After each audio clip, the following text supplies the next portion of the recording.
Hello, ನಾನು Rekha Bhat. Welcome to my channel Bhat Educare. 5, 8, 9ನೇ ತರಗತಿಯ ವಿದ್ಯಾರ್ಥಿಗಳಿಗೆ ಪಬ್ಲಿಕ್ ಎಕ್ಸಾಮನ್ನು ಮುಂದುವರಿಸ್ತಾರಾ ಅಥವಾ ಶಾಲಾ ಹಂತದಲ್ಲೇ ಎಕ್ಸಾಮನ್ನು ಮಾಡ್ತಾರಾ ಅನ್ನುವಂತಹ ಎಲ್ಲ ಗೊಂದಲಗಳಿಗೆ ತೆರೆಬಿದ್ದು ಸೋಮವಾರದಿಂದ ಈಗಾಗಲೇ ಪರೀಕ್ಷೆಗಳು ಮತ್ತೆ ಮುಂದುವರಿತಾ ಇದೆ. ಹಾಗಿದ್ರೆ ಇಷ್ಟೆಲ್ಲ ಗೊಂದಲಗಳಿಗೆ ಕಾರಣ ಏನು? ಈ ಪಬ್ಲಿಕ್ ಎಕ್ಸಾಮಿನ ಉದ್ದೇಶ ಏನು ಅನ್ನೋದನ್ನು ಇವತ್ತಿನ ವಿಡಿಯೋದಲ್ಲಿ ಸವಿಸ್ತಾರವಾಗಿ ತಿಳಿಸ್ಕೊಡ್ತೀನಿ. ವಿಡಿಯೋವನ್ನು ಕಂಪ್ಲೀಟ್ ಆಗಿ ನೋಡಿ. ಇನ್ನೂ ಯಾರೆಲ್ಲ ನಮ್ಮ ಚಾನಲನ್ನು ಸಬ್ಸ್ಕ್ರೈಬ್ ಮಾಡಿಲ್ಲ, ಪ್ಲೀಸ್ ಸಬ್ಸ್ಕ್ರೈಬ್ ಮಾಡಿ. ಈ ಪಬ್ಲಿಕ್ ಎಕ್ಸಾಮ್ ಅನ್ನುವಂತಹ ಕಾನ್ಸೆಪ್ಟ್ ಹೊಸದಲ್ಲ. ಇದು ಹಲವಾರು ವರ್ಷಗಳ ಹಿಂದೆ 7ನೇ ತರಗತಿಗೆ ಇತ್ತು. ಈ ಒಂದು ಎಕ್ಸಾಮ್ ಪಾಸ್ ಮತ್ತು ಫೇಲ್ ಅನ್ನುವಂತಹ ನಿರ್ಧಾರವನ್ನು ಕೂಡ ಮಾಡ್ತಾ ಇತ್ತು. ಆದರೆ ಮುಂದಿನ ದಿನಗಳಲ್ಲಿ ಈ ಪಾಸ್ ಮತ್ತು ಫೇಲ್ ಅನ್ನೋದು ಮಕ್ಕಳ ಮನಸ್ಸಿನ ಮೇಲೆ ಪರಿಣಾಮವನ್ನು ಬೀರುತ್ತೆ ಅಂತ ಫೇಲ್ ಅನ್ನುವಂತಹ ಕಾನ್ಸೆಪ್ಟನ್ನೇ ಪೂರ್ತಿಯಾಗಿ ತೆಗೆಯಲಾಯಿತು. ಇದರಿಂದ ಮಕ್ಕಳ ಮನಸ್ಸಿನ ಮೇಲೆ ಒಂದು ಒಳ್ಳೆಯ ಪರಿಣಾಮ ಆಯಿತು ಅಂತ ನಾವು ಅಂದ್ಕೊಳ್ಳುವಷ್ಟರ ಹೊತ್ತಿಗೆ ಅವರ ಶೈಕ್ಷಣಿಕ ಗುಣಮಟ್ಟ ಕುಸಿದಿದ್ದಂತೂ ಸತ್ಯ. ಇದನ್ನು ಮನಗಂಡಂತಹ ಸರ್ಕಾರ ಮತ್ತೆ ಪಬ್ಲಿಕ್ ಎಕ್ಸಾಮನ್ನು ನಡೆಸೋಕೆ ಪ್ರಯತ್ನವನ್ನು ಮಾಡ್ತು. ಆದರೆ ಬಹಳಷ್ಟು ವಿರೋಧದ ಹಿನ್ನೆಲೆಯಲ್ಲಿ ಪಬ್ಲಿಕ್ ಎಕ್ಸಾಮನ್ನು ನಡೆಸೋಕೆ ಸಾಧ್ಯ ಆಗಲಿಲ್ಲ. ಆದರೂ ಕೂಡ ಸರ್ಕಾರ ತನ್ನ ಶ್ರಮವನ್ನು ಕೈ ಬಿಡದೇನೆ ಹಿಂದಿನ ವರ್ಷ ಮತ್ತೆ ಪಬ್ಲಿಕ್ ಎಕ್ಸಾಮ್ ಅನ್ನುವಂತಹ ಸುತ್ತೋಲೆಯನ್ನು ಹೊರಡಿಸಿತು. ಈ ಸುತ್ತೋಲೆ ಹೊರಬಿದ್ದಂತಹ ಬೆನ್ನಲ್ಲೇ ರೂಪ್ಸಾ ಅಂದರೆ recognised unaided private schools association ತನ್ನ ವಿರೋಧವನ್ನು ವ್ಯಕ್ತಪಡಿಸಿ ಹೈಕೋರ್ಟ್ನ ಮೆಟ್ಲೇರ್ತು. ಆಗ ಹೈಕೋರ್ಟ್ ಮತ್ತೆ ಪಬ್ಲಿಕ್ ಎಕ್ಸಾಮ್ ಬೇಡ ಅಂತ ರದ್ದು ಮಾಡಿತು. ಇಷ್ಟೇ ಆದರೆ ಶಾಲಾ ಹಂತದಲ್ಲೇ ಪರೀಕ್ಷೆ ನಡೀತಿತ್ತೋ ಏನೋ. ಆದರೆ ಸರ್ಕಾರ ಮತ್ತೆ ಮೇಲ್ಮನವಿಯನ್ನು ಸಲ್ಲಿಸಿತು. ಆಗ ಮತ್ತೆ ವಿಚಾರಣೆಗಳು ನಡೆದು ಹೈಕೋರ್ಟ್ ವಿಭಾಗೀಯ ಪೀಠ ಪಬ್ಲಿಕ್ ಎಕ್ಸಾಮನ್ನು ನಡೆಸಬೇಕು ಅನ್ನುವಂತಹ ಸುತ್ತೋಲೆಯನ್ನು ಹೊರಡಿಸಿತು. ಈ ಎಲ್ಲ ವಿಚಾರಗಳು ಕೂಡ ಅದೇ ರಾಗ ಅದೇ ಹಾಡು ಅನ್ನೋ ಹಾಗೆ ಈ ವರ್ಷ ಮತ್ತೆ ಮರುಕಳಿಸಿದೆ. ಏನೋ ಹೇಳ್ತಾರಲ್ವಾ, ಅಪ್ಪ ಅಮ್ಮನ ಜಗಳನ ನಡುವೆ ಕೂಸು ಬಡವಾಯಿತು ಅಂತ.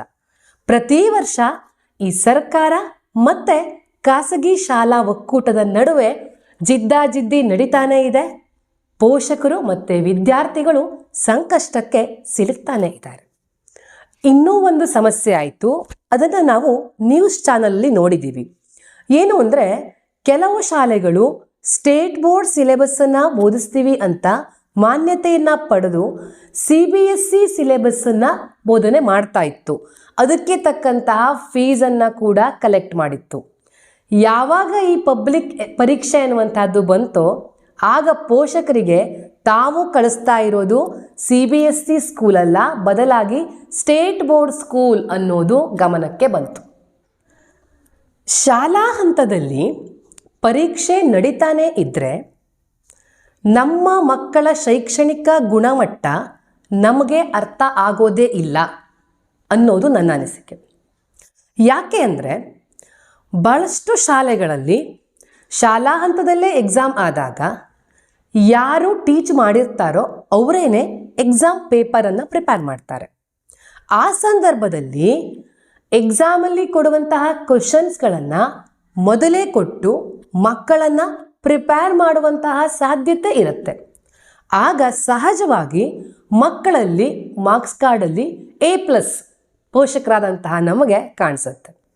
ಇದರಿಂದ ನಾವು ನಮ್ಮ ಮಕ್ಕಳು ತುಂಬಾ ಬ್ರಿಲಿಯಂಟ್ ಅನ್ನುವಂತಹ ಒಂದು ಭ್ರಮೆಯಲ್ಲಿ ತೇಲೋಕೆ ಆರಂಭ ಮಾಡ್ತೀವಿ. ನಮಗೆ ಈ ಭ್ರಮೆ ಸುಳ್ಳು ಅನ್ನೋದು ಯಾವಾಗ ಗೊತ್ತಾಗುತ್ತೆ ಗೊತ್ತಾ? ನಮ್ಮ ಮಕ್ಕಳು ಪಬ್ಲಿಕ್ ಎಕ್ಸಾಮ್ ಅಂದರೆ 10th ಇರ್ಬೋದು, PUC ಇರ್ಬೋದು, ಅಥವಾ ಸ್ಪರ್ಧಾತ್ಮಕ ಪರೀಕ್ಷೆಗಳು CET, NEET, KS, IAS ಈ ಥರ ಎಕ್ಸಾಮ್ಸ್ಗಳಲ್ಲಿ ನಾವು ಅವರ ಪರ್ಫಾರ್ಮೆನ್ಸನ್ನು ನೋಡಿದಾಗ ನಮ್ಮ ಈ ನಿರೀಕ್ಷೆ ಸುಳ್ಳಾಗತ್ತೆ. ಆಗ ನಾವು ಅಲ್ಲಿ ಹೋಗಿ ಸ್ಪರ್ಧಾತ್ಮಕ ಪರೀಕ್ಷೆಗಳು ಬೇಡ, ಪಬ್ಲಿಕ್ ಎಕ್ಸಾಮ್ ಬೇಡ ಅಂತ ಹೋರಾಟ ಮಾಡೋಕ್ಕಾಗತ್ತಾ? ಇಲ್ಲ, ಸಹಜವಾಗಿ ನಡೆಯುತ್ತೆ. ಹೀಗಿರುವಾಗ ನಾವು ಈ ಪಬ್ಲಿಕ್ ಎಕ್ಸಾಮನ್ನು ಯಾಕೆ ಒಪ್ಕೊಳ್ತಾ ಇಲ್ಲ? ನೋಡಿ, ಸಹಜವಾಗಿ ಮಕ್ಕಳಿಗೆ ಪರೀಕ್ಷೆ ಅನ್ನೋದು ಭಯ ಇದ್ದೇ ಇರುತ್ತೆ.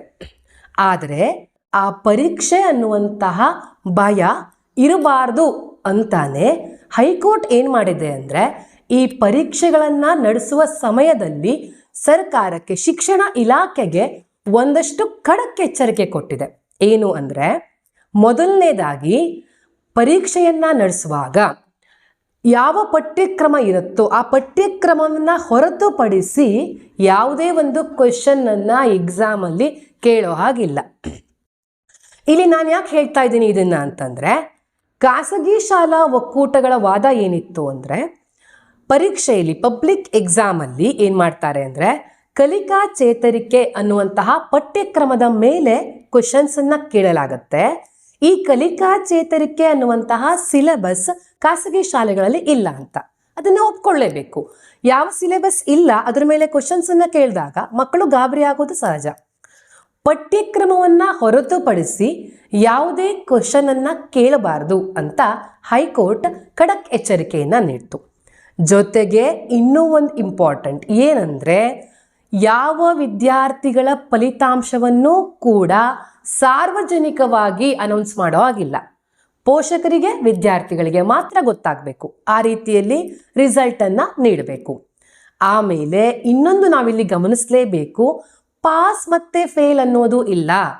ವಿದ್ಯಾರ್ಥಿಗಳ ಪರ್ಫಾರ್ಮೆನ್ಸ್ ಹೇಗೆ ಇದ್ದರೂ ಕೂಡ ಅವರನ್ನು ಮುಂದಿನ ತರಗತಿಗಳಿಗೆ ಕಳಿಸ್ಲೇಬೇಕು ಅಂತ.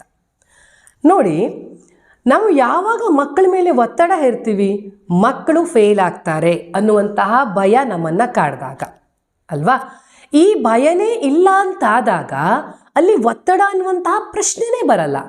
ಹೀಗಿರುವಾಗ ಒತ್ತಡವನ್ನು ಮಾಡೋರು ಯಾರು?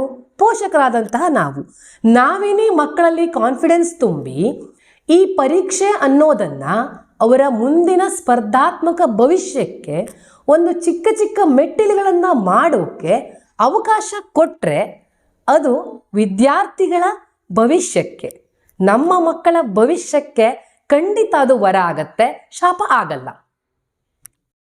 ಈ ಒಂದು ಪಬ್ಲಿಕ್ ಎಕ್ಸಾಮ್ನ ರೂಪುರೇಷೆ ಶೈಕ್ಷಣಿಕ ವರ್ಷದ ಆರಂಭದಲ್ಲೇ ತಯಾರಾಗಿ ಮಕ್ಕಳಿಗೆ ಸರಿಯಾದ ತರಬೇತಿ ಸಿಕ್ಕಿದರೆ ವಿದ್ಯಾರ್ಥಿಗಳ ಭವಿಷ್ಯಕ್ಕೆ ಈ ಎಕ್ಸಾಮ್ ಪೂರಕ ಆಗುತ್ತೆ ಹೊರತು ಮಾರಕ ಖಂಡಿತ ಆಗೋಲ್ಲ ಅನ್ನೋದು ನನ್ನ ಅನಿಸಿಕೆ. ನಿಮ್ಮ ಅನಿಸಿಕೆ, ಅಭಿಪ್ರಾಯಗಳನ್ನು ಕಾಮೆಂಟ್ ಬಾಕ್ಸಲ್ಲಿ ತಿಳಿಸಿ.